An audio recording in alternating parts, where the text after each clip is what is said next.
rien n'est préparé, tu vois, jamais j'envoie des questions à l'avance. Je veux garder le côté spontané. Parfois, on peut te parler d'un truc et c'était la 15e question.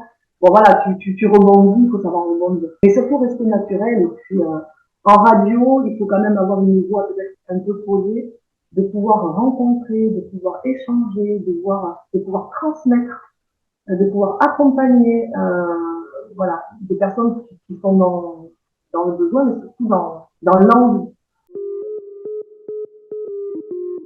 Bonjour à tous, bienvenue sur ma chaîne YouTube. Aujourd'hui, je suis avec Audrey Hardy, qui est la créatrice, productrice de l'émission L'heure du live.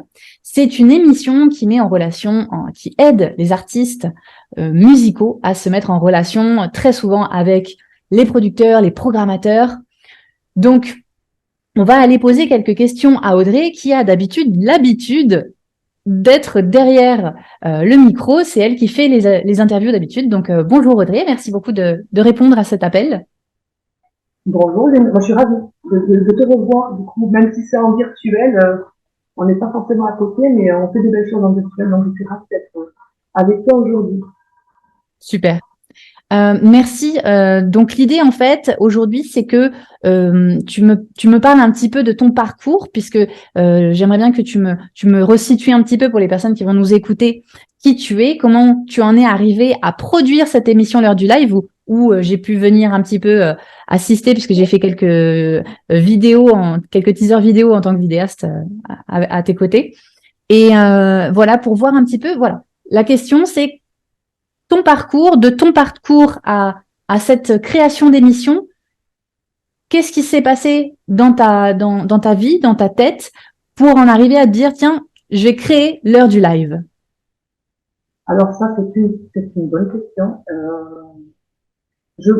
Alors pour répondre vraiment simplement, c'est venu à moi, comme tu vois, le fait de respirer, de marcher, c'est tout naturel, tout simplement. Bon, il est vrai que je suis une passionnée de musique, mais pas que. Hein. Je suis vraiment passionnée de musique. Je suis née, euh, enfin, ouais, je suis née, depuis ma plus tendre enfance, j'ai écouté de la musique avec un papa musicien de trompette de jazz notamment, et je pense que ça a dû m'aider. Donc on écoutait énormément de musique à la maison, tout ce qui est vinyle, j'en ai plein d'ailleurs à la maison. Donc voilà, ça a commencé là. Je pense que depuis la petite enfance, la musique fumait dedans et, euh, et ça a dû forger peut-être mes oreilles. Du coup, autodidacte. J'ai commencé par le piano. Ensuite, j'ai composé, des fois on composait à deux personnes avec ma sœur ou mon père, tu vois, et je me composais mes petits morceaux. Bon, j'avais 8 9 ans. Et donc, je m'ai mis à ça. Et puis après, je me suis mise à la guitare. De la guitare, ben, je me suis perfectionnée, on va dire, en percussion. La femme orchestre, en fait. Hein. Là, par contre, la percu, je suis partie au CIAM à Bordeaux, c'est un centre d'information et d'aptitude musicale, où j'y suis restée 2 ans en cycle intensif. Donc, percussion afro-cubaine et mandingue. Donc là, sur la période, j'avais 20 ans. Voilà, donc ça m'a fait dire que j'ai eu des super profs, j'ai fait des très très belles rencontres. Euh, il y a de plus, ça m'a permis certainement bien, voilà, de faire de la scène, de jouer en ensemble, de créer mes propres groupes, d'intégrer aussi des groupes dans les langues. Et du coup, donc quelques scènes, hein, j'ai passé mon petit de tournée. Mais la radio me plaisait aussi énormément. Donc là, je replace mon papa parce que mais il en avait fait aussi quand j'étais donc plus jeune et indirectement, j'ai dû suivre peut-être euh, ses pas. Et donc, du coup, je suis allée à la radio de mon village à l'époque.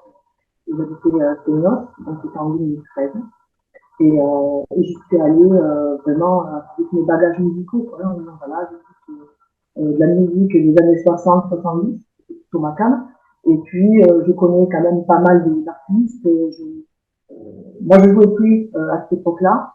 Euh, et j'avais envie de mettre en avant des musiciens, de les faire jouer en direct, en live. Donc, ils m'ont dit oui tout de suite. Et j'ai eu la chance. c'est vrai que j'ai eu de la chance. Donc c'était sur Côte d'Ivoire à l'époque. Et puis voilà, donc j'ai eu carte blanche. En fait, ça a été pour moi vraiment, ça a été hyper fort parce que du coup, j'avais le journal, hein. J'avais un journal, donc il fallait tenir 1 heure en direct. Euh, et puis, bon, et d'ailleurs, c'est pour ça que ça s'appelle l'heure du live, je l'ai appelé l'heure du live, parce qu'on était vraiment fait en direct, en live, parce que je faisais venir les artistes, en plus de mes collègues. Et puis voilà, donc ça a commencé comme ça, j'ai resté 2 ans, j'ai fait venir une bonne quarantaine de groupes, et après, ben, j'ai eu, voilà, on va dire sortir de la radio plutôt et emmener vraiment ce projet-là de l'ordre live sur le diffuser, le partager vers le plus grand nombre, vers plein de radios. Je voulais pas rester donner l'exclusivité non plus. Donc voilà, et ça a marché, ça a même plutôt bien marché. Maintenant, il y a 20 radios partenaires qui me font confiance et qui diffusent les émissions tous les jours, hein, du lundi au dimanche. C'est une émission mensuelle, mais voilà, l'heure du live, on peut l'entendre partout. Donc voilà, la radio, voilà pourquoi l'émission l'heure du live, c'est vrai que la critique, moi, ça ne me quittera jamais. Donc la transmission, le rayonnement, la création, l'accompagnement, ça fait partie de l'émission. Voilà. J'ai trouvé ma voie, mais pas qu'en radio. C'est vraiment ma voie professionnelle. Voilà.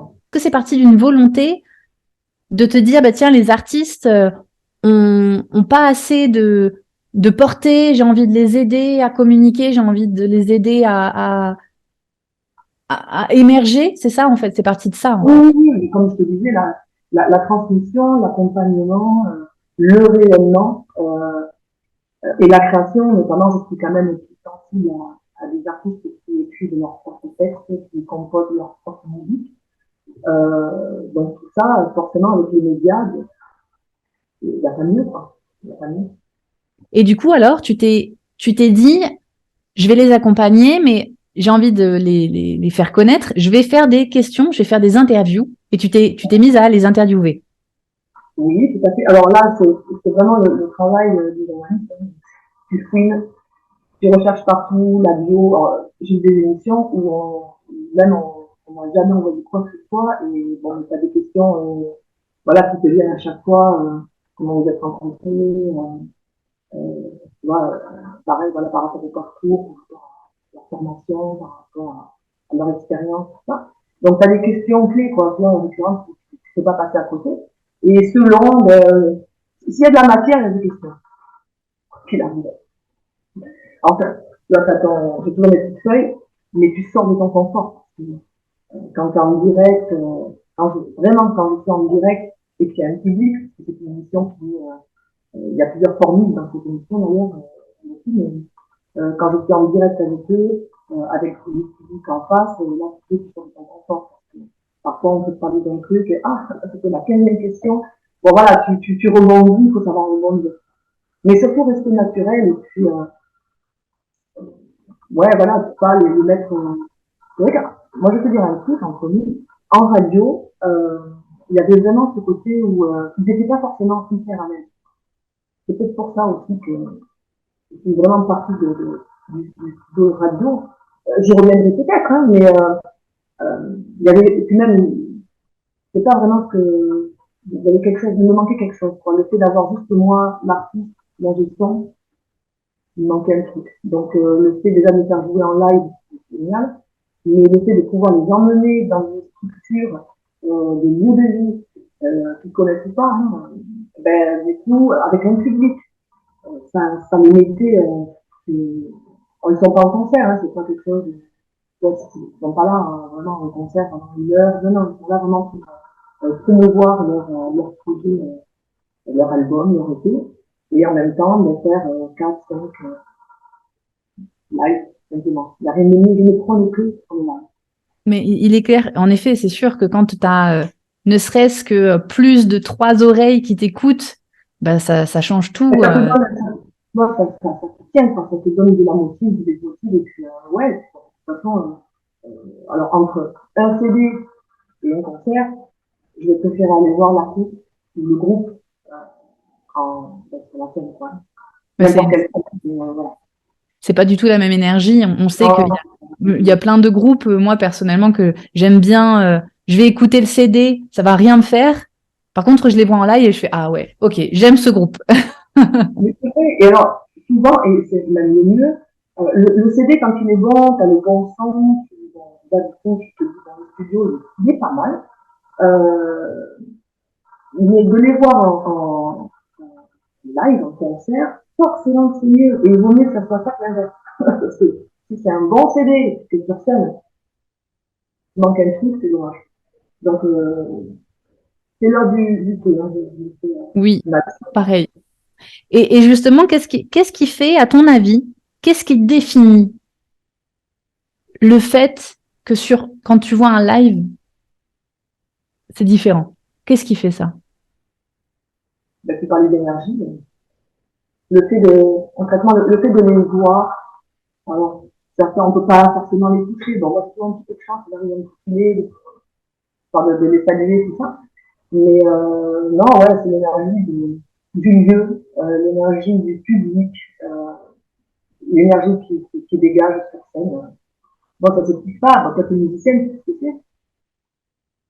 Oui. Donc, voilà. Et c'est vrai que le fait de pouvoir, en plus, les faire voyager à travers leurs live, à travers les radios, dans différentes, il y a une vingtaine de radios constituées un petit peu partout en France, dans plusieurs départements. Donc, du coup, ça me permet à moi de faire découvrir alors, des groupes qui sont ici, hein, des locaux, mais pas que. Ça va du local, régional, national, international, euh, que ce soit en présentiel ou en virtuel. Donc voilà, et le fait de pouvoir faire un pont entre mêlant le département, la région et tous les départements de France qui diffusent cette émission, c'est génial. Je l'ai fait voyager pas en un claquement de doigts, mais voilà, on enregistre, la session est enregistrée, je nettoie le podcast et après je ouvre l'émission au radio. Voilà. Et on voyage. On voyage pas mal dans notre live. Oui, c'est vrai. Et alors, j'en reviens un petit peu à tes interviews. Est-ce que tu as travaillé un petit peu sur ça pour te dire, tiens, il y a certaines questions clés qu'il faut que je pose, peut-être au niveau du contenu, mais peut-être aussi au niveau de ta voix. Est-ce qu'il est important de travailler sa voix pour faire de la radio? Moi, je n'ai rien travaillé du tout. Là, tu me poses à moi la question. Alors, naturel du fait naturel. Non, non, moi, c'est vrai que j'ai pas pris de j'ai pas, mais j'ai même pas pensé à ça. Par contre, voilà, je pense que en radio, il faut quand même avoir une voix peut-être un peu posée. Euh, quand ça monte trop dans les aigus, c'est moyen. Moi, je sais que j'écoute énormément de podcasts. Je suis fan de podcasts, j'en fais depuis maintenant 10 ans. Mais j'écoute beaucoup de podcasts. Et il y a des voix, voilà, où je pourrais écouter 2, 3 heures d'affilée. Et d'autres, donc pour répondre à ta question, j'ai rien travaillé du tout. Donc je pense que sur les 10 ans, si j'écoute mes émissions euh, d'avant, hein, depuis 2013, il doit y avoir forcément une évolution, mais je calcule pas tout ça en fait. T'as pas été regarder, est-ce que t'as pas été regarder ta première émission et faire Regarde, le comparatif? enfin, écoutez, ouais, ça date, je crois que j'habitais encore, j'ai quitté Séville, c'est pas très loin, hein, une demi-heure. J'avais réécouté les premières, euh, parce que j'ai cherché un morceau d'un groupe chacun et j'ai passé dans mon émission. Et quand je suis retournée dessus, euh, enfin, je me reconnais, quoi. Tu vois, voilà. Moi, je ne peux pas dire autre chose, quoi. Alors, c'est sûr, il y a des blancs, Le petit mot mais parasite, des petits. quand on est en direct, si on se parle comme ça, je sais que là, tu enregistres, il va y avoir forcément des imperfections, mais on les entendra plus sur l'enregistrement que si on est en direct, bien sûr. Donc ça se travaille, et après, il y a encore le travail du montage, que tu dois connaître aussi, parce que c'est en vidéo, tout ça. Mais Mais voilà, moi, je reste le plus naturellement, enfin, le plus naturel possible, et les artistes, je les pousse aussi à rester le plus naturel, enfin, le plus naturel possible. La fin de la journée. Oui, parce Donc, qu'après, toi sur les enregistrements, après, t'enlèves tout ce qui est mots parasites, tu oui, nettoies ta piste un peu? bien sûr, je nettoie. Après, si tu veux, j'aime bien les petites imperfections aussi. Hmm. On peut pas, sinon ça enlève le naturel. Donc, si c'est pour faire robotiser, s'il n'y a pas de souffle, il faut respirer quand même. Alors, justement, est-ce que tu aurais des conseils, quelques conseils comme ça à donner à des personnes qui aimeraient se lancer dans le podcast? Parce que je sais que ça, c'est quelque chose que tu mets en place. Tu crées maintenant des ateliers pour le podcast. Donc, est-ce que tu aurais quelques conseils? Et puis après, peut-être tu peux m'expliquer un petit peu ce que tu fais exactement, ce que tu proposes justement dans ces ateliers pour créer soi-même son podcast? Alors, déjà, pour créer son podcast, il faut avoir de la matière, il faut avoir des idées, il faut avoir un projet, et, et, et après, bon, le montage, ça, c'est encore autre chose. Je suis pas dans la formation. Je suis là vraiment pour, c'est pareil encore, c'est de l'accompagnement, c'est mettre pas forcément des artistes. Là, je sors, lors du live, c'est vraiment tout ce qui est artistique et musical. Là, vraiment, la création de podcasts, c'est je tiens sérieusement je veux toucher différents métiers.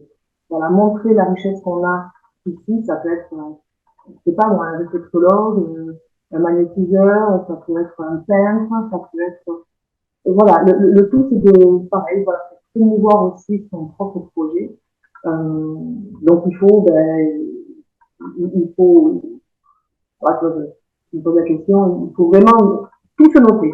Déjà, il faut faire un briefing de tout ce que tu dois dire. C'est un peu brouillon, donc il faut savoir par où on commence. Le début, la fin, c'est hyper important. Et puis voilà, et après, moi je suis là pour leur poser quand même quelques questions, pour répondre aux questions, mais on ne m'entend pas hein, sur le podcast, c'est pour les aider. Certains, ouais, on a l'impression qu'ils ont fait ça super vite. À partir du moment où tu connais ton projet, je pense que déjà, si tu es affirmé, si tu sais ce que tu fais, si tu n'as pas peur de, enfin, je sais pas, voilà, il y a plein de petits paradis comme ça qu'il faut éliminer, mais généralement ça se passe bien. Donc après, je sais pas, je peux te dire, oui, on peut créer ses propres podcasts, il n'y a pas besoin d'avoir 20 ans d'expérience. Après, il Mais faut avoir des... pardon. Quels seraient tes conseils que tu donnerais à quelqu'un qui, euh, qui va parler? Que ce soit quelqu'un pour un podcast ou un artiste qui vient se présenter à ton émission, qu'est-ce que tu donnerais comme conseil? Euh, pour créer son propre podcast. Non, pour passer à la radio, à la télé, pour parler sur une interview, pour répondre à une interview. Mais je prépare jamais moi. Rien n'est préparé, tu vois, jamais j'envoie des questions à l'avance. Je veux garder le côté spontané. Oui. Donc, mais vraiment, hein, ça fait 10 ans que ça dure, ça doit durer encore et encore. Je préfère vraiment euh, garder ce côté spontané, parce que si c'est préparé, c'est pas pareil. C'est tout à fait vrai. Et ça, c'est rigolo parce que ça, c'est quelque chose que je raconte souvent. Quand je faisais des interviews, tu sais, quand j'étais en journalisme et que j'allais sur les événements pour faire des interviews, je posais quelques questions aux personnes pour savoir un petit peu ce qu'il en était. Ils me répondaient certaines choses. Et dès que je leur disais, bon, ben, OK, on va faire la même chose. Bon, je vous repose la question, on va le faire avec la caméra. J'allumais la caméra et à ce moment-là, les gens, euh, poker face, et ils me Mhm. répondaient quelque chose de complètement différent. Et j'étais là, Ils vont zapper, tu vois, ah oui, oui, non, mais c'est pour ça. tu vois, ouais. Et du coup, après, j'ai arrêté totalement de poser les questions avant. Je disais, on va faire l'interview. Ils étaient là, oui, je peux avoir les questions. J'étais là, oui, oui, vous allez, on va faire les questions, on va faire les questions. Et puis, je mettais en rec et je posais les questions directement, ouais. Mais ça, c'est même en musique. Hein. Souvent, la première, c'est la musique. Le premier G, tu vois. Donc, oui, dans le fait de pouvoir s'exprimer, déjà, il faut être posé, et il faut mettre en confiance aussi la personne qui est en face, et puis voilà, et garder ce côté spontané, mais par rapport après, tous ces podcasts, là, c'est encore, faut vraiment savoir quel sujet aborder, c'est encore. Donc ça, c'est vraiment ton nouveau projet 2023, hein, les podcasts, si j'ai bien compris. Alors, depuis l'année dernière, en fait, là, j'ai vraiment voulu ouvrir un peu plus, parce que le podcast, c'est vraiment quelque chose depuis les années, même, oui, hein, je crois que ça a commencé dans les années 2000. Ça a pris un essor énorme depuis 2009, depuis la pandémie. Ben oui, on est enfermé, ben on s'enregistre, hop là, on envoie et on partage. Il y a eu beaucoup de musiciens hein, qui faisaient soit des vidéos, soit de l'audio. Moi, j'aime beaucoup l'audio parce que la vidéo, j'aime beaucoup. Hein. Mais l'audio, j'ai l'impression vraiment que c'est ce côté un peu intime, tu vois. Quand j'écoute un podcast, j'ai l'impression qu'il est fait pour moi. Tu vois, comme quand j'écoute un morceau, euh, dans le cas, pourquoi c'est un morceau de Pink je dis vraiment, ben, je me dis, le morceau, il est pour moi, tu vois, il est pour faire. Voilà, et je pense pas à qui va l'écouter à ce moment-là. Donc c'est quelque chose vraiment de très intime, la voix. Et parler de sa voix professionnelle en passant par la voix, c'est pas génial, quoi. Ouais, c'est exactement ce que je fais du coup avec ma formation La Voix des leaders. C'est totalement trouver sa Mais voix avec sa voix. la voix, en fait, tu vois, je suis très sensible au son. Ouais. Notamment la musique, mais le son, le son du vent que je vais entendre. Et tous les sons sont hyper, peut-être même, il y a des sons qui m'insupportent. Et la voix, et depuis tout petit, mon fils c'est comme ça aussi. C'est vrai que il y a des personnes que j'ai pas forcément parfois, je vais entendre, je vais entendre en passant, dans les cours, hein, comme tout le monde. Il y a des voix où je me dis, mais là, je pourrais pas tenir une heure. Tu vois, Oui.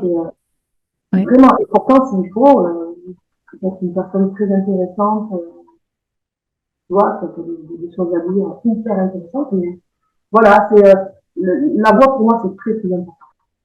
Mais c'est vrai, tu vois, quand on écoute certains, il y a des voix off qui sont incroyables quand tu entends la voix, par exemple, du doubleur de Mel Gibson, ou tu sais que c'est une voix, tu te dis, ah ouais, ce gars-là, tu sais pas qui c'est parce qu'en général, personne connaît les voix off. Qui sont les comédiens derrière les voix off de ces super acteurs que tu as vu 40 millions de fois à la télé? Tu le sais pas. Par contre, la voix off, tu la reconnais et tu l'entends dans une pub et tu te dis, putain, ça c'est la voix de Mel Gibson, mais qu'est-ce qu'il fait là, tu vois? Ou la voix du génie d'Aladin, pareil, qui a fait énormément de films et tu te dis, ah putain. Et ça, c'est vraiment des voix où tu te dis, ah ouais, il y a une vraie identité vocale. Oui. Et ça, c'est incroyable. Et du coup, on en revient du coup à la question sur est-ce que c'est important d'avoir une voix quand on fait de la radio, quand on fait du podcast, quand on fait de la télé. Et au final, oui, parce que finalement, c'est ça qui donne une identité à la fois au Oui. podcast, à la fois à la radio. Moi, je sais que j'aime bien quand je t'écoute, quand j'écoute l'heure du live, tu vois, je reconnais, je sais, hop, ça c'est ta voix. Je sais que c'est l'heure du live. Tu sais, c'est bien, ça donne vraiment une identité, la voix, à ce qu'on fait. Donc, Oui. Alors, en plus, c'est drôle parce que j'aurais fait des émissions à l'âge de 16, 18 ans. Youhou, j'étais à fond. Et là, en fait, moi, je suis pas là pour me mettre en avant. Je pourrais faire, ouais, tu vas monter sur la table. Pas du tout. Je suis très posée. Mais je suis comme je suis avec toi là actuellement. Je change pas, hein, j'ai pas, on me reconnaît, ça c'est certain. C'est pour ça que j'avais peur de ça, moi, au tout début. Donc, quand j'avais le micro en face de moi, le gros micro, tout ça, avec le casque, tu t'entends au début, ça fait bizarre, et puis, bon, maintenant je suis habituée, parce que c'est pas un peu les propres podcasts.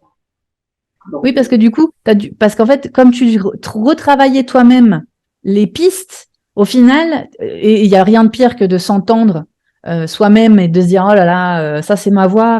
Et comme on l'entend pas du tout de la même façon que ce qu'on entend quand on entend dans des haut-parleurs, Comment tu as vécu ça, justement, le fait de t'entendre et du coup, de devoir apprendre à aimer ta voix? Peut-être que tu l'aimais pas au début, peut-être que ça Non, te alors dérangeait j'ai pas. jamais eu de soucis avec ça. Ouais. En plus, quand j'ai tapé vraiment à la radio, je me suis pas posé la question. Tu vas me dire, est-ce que ma voix va aller mieux à la limite, pour le chant, quand tu scènes, tu as la voix vide, bon, quand on voit des chrétiennes, bon, c'est moyen. Mais je ne me suis pas forcément posé la question. Après, par rapport à ce que j'entends, moi je suis plutôt dans les médias, mais je suis pas du tout dans les élus. Euh, j'ai pas de problème avec ça. Après, j'évite de faire que du monodialogue. C'est pour ça que quand il y a eu la pandémie, j'ai amené aussi une nouvelle formule qui a cartonné, parce que du coup, je faisais plein d'artistes, ça peut être 8 groupes, 15 groupes, ça dépend. Ça dépend. Et du coup, je leur demande un petit travail quand même, tu vois, de présentation pour éviter de faire du monodialogue. Oui, C'est ça, tu vois. Alors c'est sûr que c'est pas pareil que quand il y a un artiste en face de toi, avec toi. oui, Mais c'est encore autre chose, mais je trouve ça vachement bien parce que par rapport à ce qu'on passe en radio, des fois, je me dis, c'est pas possible. J'ai rien contre Balavoine, contre Cabrel, contre Goldman, tout ça. Donc, à un moment donné, il faut peut-être ramener autre chose. Il y a tellement de belles pépites. Moi, j'en suis à, bon, je ne compte pas en 10 ans, je parle, mais j'ai dépassé certainement les 700 groupes, hein, c'est sûr, même. Et à chaque fois, c'est que des belles découvertes. Je me dis, qu'est-ce qui passe en radio, tu vois, je comprends pas. Moi, quand j'entends trucs, des fois, je me dis, mais c'est pas ça la musique. mm, mm. Tu vois, donc, du coup, voilà, des pépites. Mais de toute façon, jamais je me lasserai parce qu'il y a toujours de belles formations qui se créent ou qui existent depuis, voilà, je connais pas tout le monde. Et c'est ça. À partir du moment où, quand j'aurai fait le tour, je ferai peut-être autre chose. Mais là, il y a trop de nouveautés, il y a trop Ouais, de t'as le temps. projets, donc, Mm. je me fais plaisir. Voilà. Et est-ce Voilà. que tu aurais, pour terminer cette entrevue, est-ce que tu aurais des anecdotes d'interviews qui ne se sont pas du tout passées comme tu l'attendais, peut-être, avec soit en bien, soit en mal, euh, quelque chose qui Euh, t'a marqué? Est-ce que j'ai pu des bons souvenirs, notamment en live, dans les établissements? Alors oui, nous, des fois, on n'a pas commencé forcément à l'heure, mais parce que, voilà,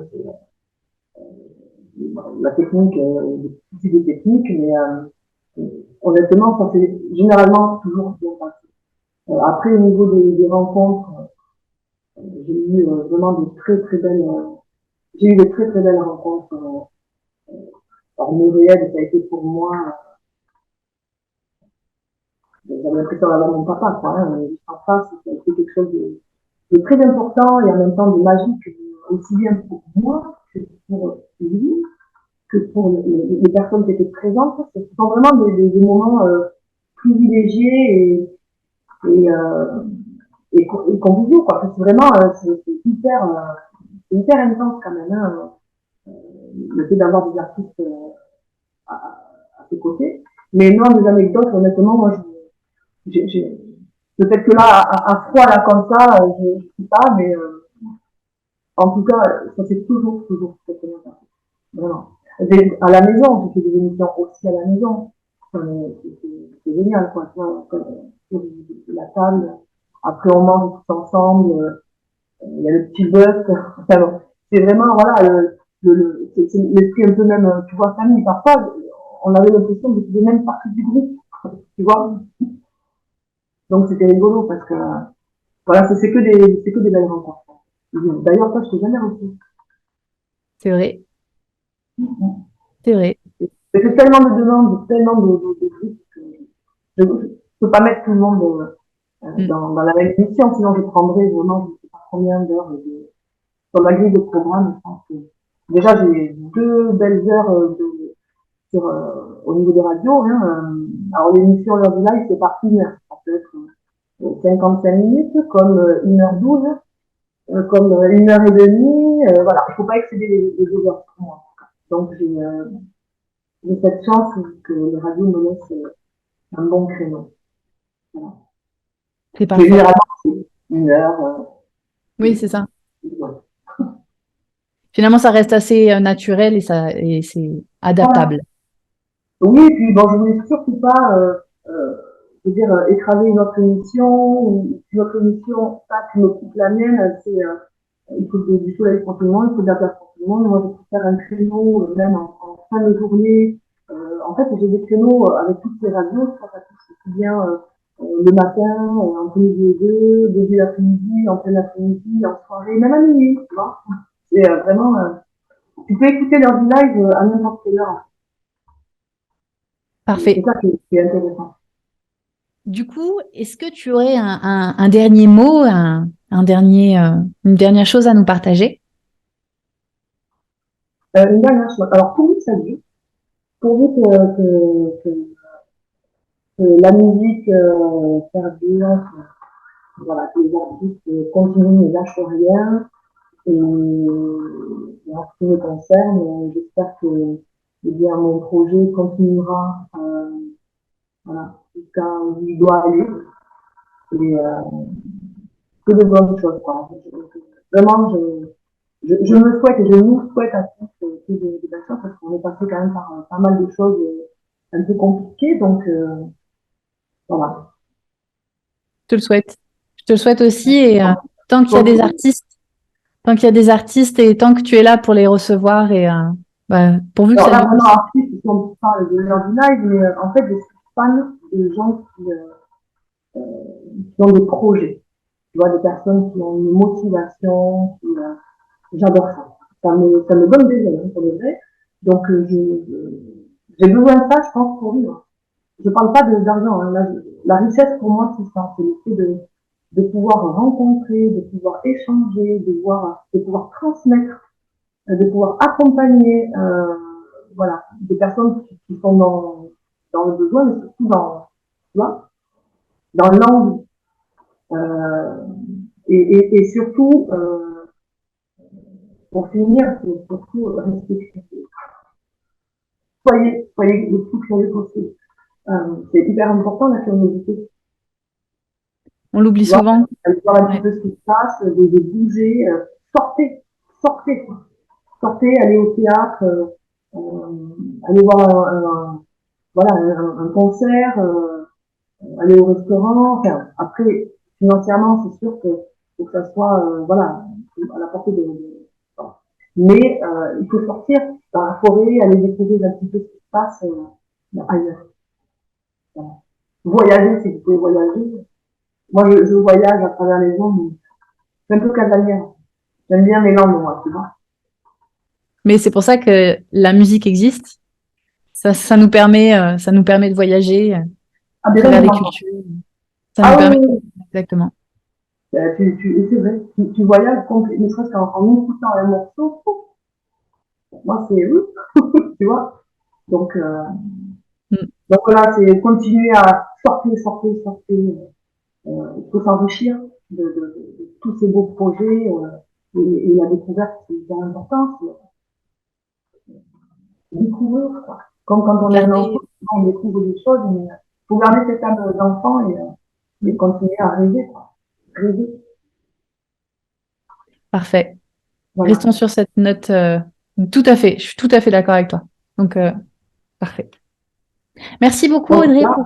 ah ben, moi, je te remercie vraiment beaucoup aussi. C'est intéressant de voir qu'il y a des gens qui s'intéressent aussi à d'autres personnes. Moi, je m'intéresse beaucoup aux, aux musiciens, mais pas que, et c'est bien. J'aime bien aussi, tu vois, le fait d'être derrière le micro et de pouvoir un petit peu. Et de s'intéresser aux personnes qui s'intéressent aux autres. C'est important. Bravo pour ce que tu fais, Yannick. Merci. Merci beaucoup. Vous aurez tous les liens de Audrey, de son émission et de toutes ses autres activités, podcast, atelier, podcast et tout ça, que je vais mettre dans la description. Merci à tous et à très bientôt pour une autre rencontre. À bientôt. À bientôt.